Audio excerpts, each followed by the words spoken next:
નમસ્કાર, જય હિન્દ, જય ભારત.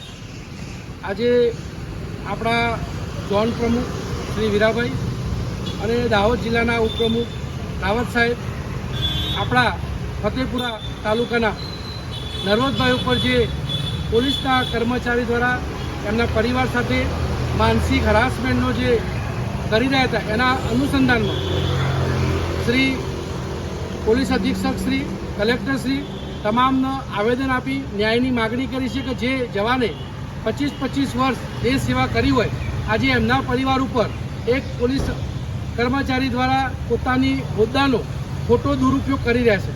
જે પ્રાપ્ત માહિતી જે જવાને માહિતી આપી છે એ પ્રમાણે એસપી સાહેબનો રોપ બતાવી એના એ જવાન સાથે એ પરિવાર સાથે ગાળાગાળી કરવી, એને જેલની અંદર નાખી દેવાની ધમકી આપવી કે હું એવા કાયદા કાનૂન જાણું છું, એવી કલમો જાણું છું કે એ કલમ લગાવીશ, જીવનભર તું જેલમાંથી બહાર નહીં નીકળી શકું અને મારી ઉપર સુધી પહોંચશે.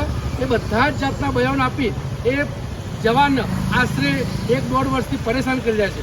અને આજે અમારા ગુજરાત પેરામિલિટરી સંગઠન દ્વારા તમામ ચાહે ડીજી સાહેબ હોય, ગુજરાત પોલીસ, કલેક્ટર સાહેબ હોય, પોલીસ સ્ટેશન હોય, તમામ જગ્યાએ આવેદન આપવામાં આવ્યું છે. અને સંગઠનને પૂર્ણ આશા છે કે આ વિષયને ગંભીરતાથી લેવામાં આવશે અને જે જવાને જે પોલીસના જવાને આ નિવૃત્ત જવાન ઉપર જે પેરામિલિટરીના જવાન ઉપર માનસિક હરાસમેન્ટ કર્યું છે, ગાળાગાળી કરી છે, એના ઉપર પ્રશાસનીય કાયદાકીય રીતે કડક કાર્યવાહી થાય એવી અમે આશાને વિશ્વાસ રાખીએ છીએ. અને ચોક્કસ આ જવાનને આ પ્રશાસન ઉપર વિશ્વાસ છે, અતૂટ વિશ્વાસ છે કે ન્યાય મળશે. જય હિન્દ, જય ભારત.